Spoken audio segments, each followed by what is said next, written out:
Hi, I'm DJ, and I like Splatoon. It's probably one of, if not my favorite game of all time. And now that Mappa is stepping down as head of Team Theorist, I wanted to honor him by making a theory on one of my favorite games. Who would win in a Splatoon Battle Royale? First things first, let me just get out the characters that I think would definitely not win. Captain Cuttlefish, Cucumber, Judd and Lil Judd, Iso, Padre, Annie and Mo, Gelfonzo, Krusty Sean, Spike, Flo and Craymond, Jalonzo, Bisque, Gnarly Eddie and Nails, Gialafa, Mr. Coco, Harmony, Marigold, Fred Crumbs, Cypher, and finally, the baby Zapfish. Alright, now that we have that out of the way, the video kind of splits into two parts. Part 1 is just Inklings and Octolings, and part 2 is everybody. Alright, so with just the Inklings and Octolings, our contestants are Agent 3, New Agent 3, Agent 4, Agent 8, Callie, Marie, Pearl, Marina, Shiver, Fry, DJ Octavio, and Oct. Just to be clear, Shiver does get Master Mega, Fry gets her eels, Pearl gets her drone form, and DJ Octavio gets his robot suit. Not the Zapfish powered one though. Alright, first one out would be Oct. We barely know anything about them, and we've never seen them fight. So, they would be out first. Also, they have a broken hand, and I don't think that would be very good during fighting. They are sanitized, which might give them an advantage in something, but I mean, we don't really know what sanitization really does other than like make you feel sad, or I don't know. They were a part of the Octarian army, but I feel like they're probably past their prime. I feel like they could have had a better chance under different circumstances, but we're going off of every character's current appearance. And a broken hand probably wouldn't be too good in a battle royale. Okay, next I would say Callie. She isn't really trained in anything like how some of the characters on this list are. She's more of kind of just like a normal Inkling. So that's why I have her going out next. Some people may argue, hey, what about the brainwashed Callie? Well, I mean, she really just dances for Octavio, and that's really it. Speaking of Octavio, I think Marie will also go out with her.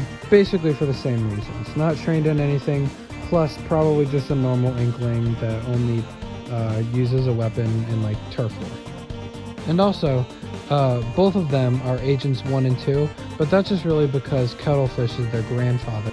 Okay, so now things start really getting interesting. Next I have getting out is Pearl. Some of you may be thinking, DJ, why do you have Pearl getting out next? She killed Tartar. But what I say to that is that she gets hard carried by Marina. Think of the drone Pearl. I mean, Marina made that. And think of when she killed Tartar. Well, the sticky bombs were Agent 8 and Marina. Even she references it in the start of Side Order. I mean, she just gets way too hard carried to be able to win on by herself. Alright, next I have Fry. And for one sole reason. Because she's kind of stupid. The Inkopedia page kind of just says in a nice way that she isn't all there. It does say that she's kind and funny though, but those aren't really the traits that you need in a battle royale. She does get eels though in the Octo stamp, but I mean, if Agent 3 was able to beat them, then I'm probably thinking that any of the other Inklings and Octolings will probably be able to beat them too. Following Fry, next I have leaving is Shiver. I feel like that she has all the traits to win, like the wanting to win and being strong and all that stuff. But like the boss fight in the game, it was just like easy, you know? I'm going mostly off of like the actual Splatoon lore, but I mean, I don't know, I feel like the boss fight was way too easy for me to have her any higher than this. Next I have leaving is DJ Octavio. This is for a couple reasons. First, he doesn't have the Zapfish, so he has to use his suit from Splatoon 3. Second, he doesn't really have any of his troops, so he's not going to be able to send any of his troops into battle.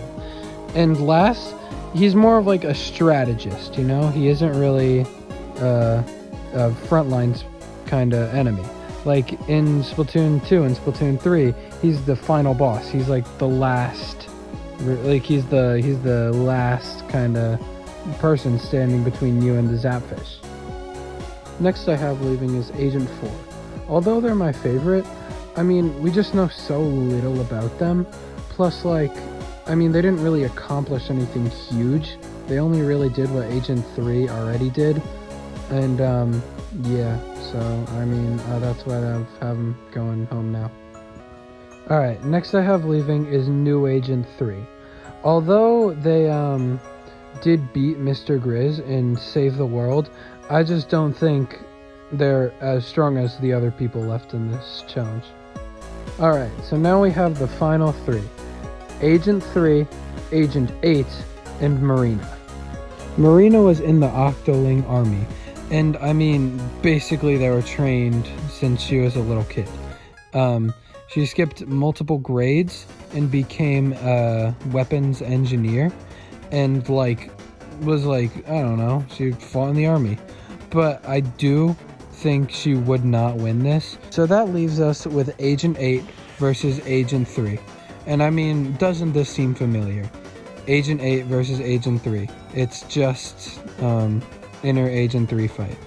I really wanted the ending to be a little bit different, just because, we already seen this fight before. But I guess this is how it's gonna end. Psych, that's only part 1. Do we still have the other part 2? Yeah, it's epic. Alright, so this is the fights that are with Little Buddy and Mr. Grizz and not Inklings and Octolings. Alright, I think Sheldon and the two little guys would get out really early. I know they have all the weapons, but look at them. You could probably pick them up and throw them into the sun. I also think the lesser Salmonids and the lesser Octarians would probably get out pretty early, just because, the player character mows through them,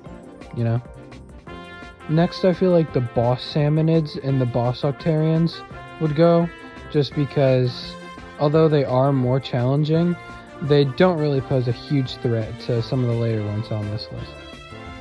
I think the ones that are most probable are going to win are the 3 King Salmonids, Little Buddy, and Mr. Grizz.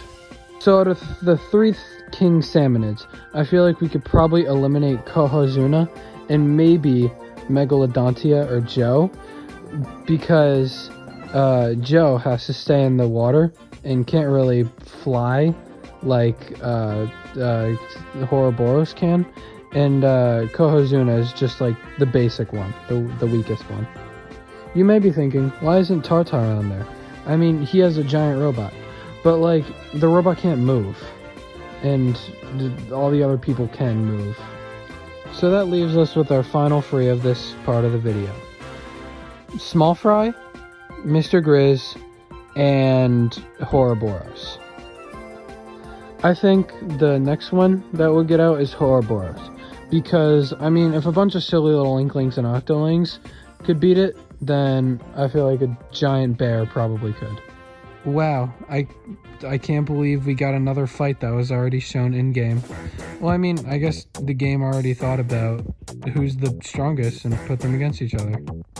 That's what I would say if I was trying to make this video boring. I think Mr. Grizz could win. The only reason Agent 3 won was because of DJ Octavio turning into a good guy and Small Fry. If it was just Small Fry alone, then I don't think they could have won. I'm just realizing I completely forgot about Order and the little guy that I forget his name, but I don't think they would have won anyway. Mr. Grizz is just too powerful.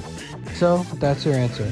Agent 8 would win out of all the Octolings and Inklings, and Mr. Grizz would win out of everybody. So that's it.